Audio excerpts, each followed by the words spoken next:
वाहेगुरु जी, सतनाम जी। बाबा जी का मूल मंत्र है ना, जो एक ओंकार सतनाम करता पुरख निर्भव निर्वैर अकाल मूरत अजूनी सैभम गुर प्रसाद जप। हाथ सच्चे जुगाद सच्चे हैं भी सच्चे, नानक होसी भी सच। ये गुरु नानक जी के गुण हैं। जितना हम जपेंगे तो एक समय ऐसा आएगा कि हमारे में ये गुण आ जाएंगे। मतलब बाबा जी हमको मत बख्शेंगे। अभी हमारी मत एक नहीं है, हमारी बुद्धि बहुत छोटी है। मगर जब हम जैसे जैसे वाहेगुरु का नाम जपते जाएंगे, हमारे बाबा जी हमको मत बख्शते जाएंगे, तो हमारे को ज्ञान होता चला जाएगा। फिर हमको पता चलेगा कि हर एक शय में गुरु नानक जी का वास है। चाहे वो जीव जंतु हो, चाहे जल थल हो, चाहे पहाड़ जो भी हो, पेड़ पौधे हो। तो जब हमको वाहेगुरु गुरु मत बख्श देंगे तो हम फिर अंतर करना छोड़ देंगे। जिस दिन हमको हर शय में वाहेगुरु जी नजर आ गए तो समझ लेना कि हमको गुरु नानक जी के चरणों में जगह मिल गई है और बाबा जी हमारे बहुत करीब हैं।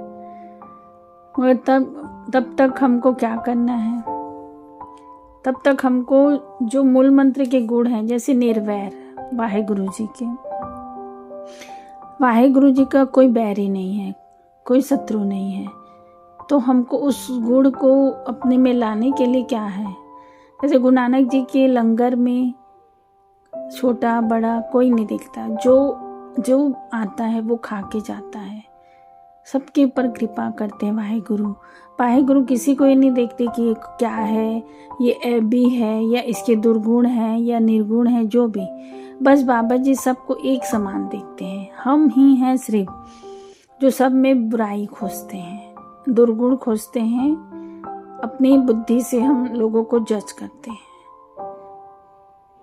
तो जब हम मूल मंत्र जपेंगे तो हो सकता है बाबा जी कृपा करे तो हमको भी एक समय ऐसा आएगा कि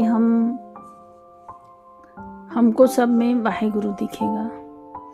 जैसे कई लोग बोलते हैं कि गायों को, मतलब जानवरों में भी अंतर करते हैं। गायों को खिलाओ, गाय भगवान का स्वरूप है, कुत्तों को मत दो रोटी, ऐसा। पर ऐसा नहीं है। जब हर शय में वाहेगुरु जी का वास है तो फिर अंतर क्यों? फिर हमको तो चींटी को भी खाना खिलाना चाहिए।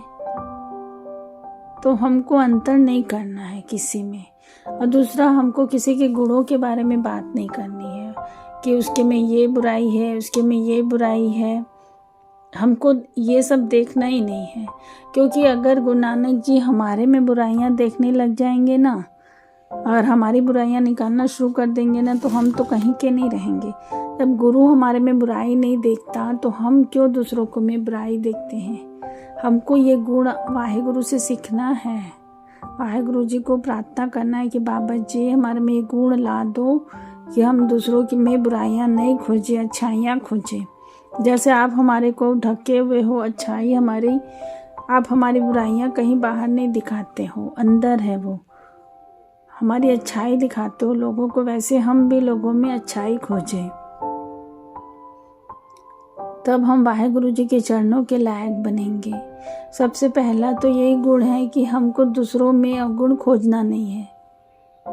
तब हम बाबा जी के जो मूल मंत्र हैं उसमें चलने के लायक बनेंगे। उसको रट के भी हम अगर नहीं कुछ कर पाए तो क्या फायदा, जब हम अपने में चेंज नहीं ला पाए तो उस जो मीनिंग है उस मूल मंत्र का, वो हमको उसके हिसाब से बनना है।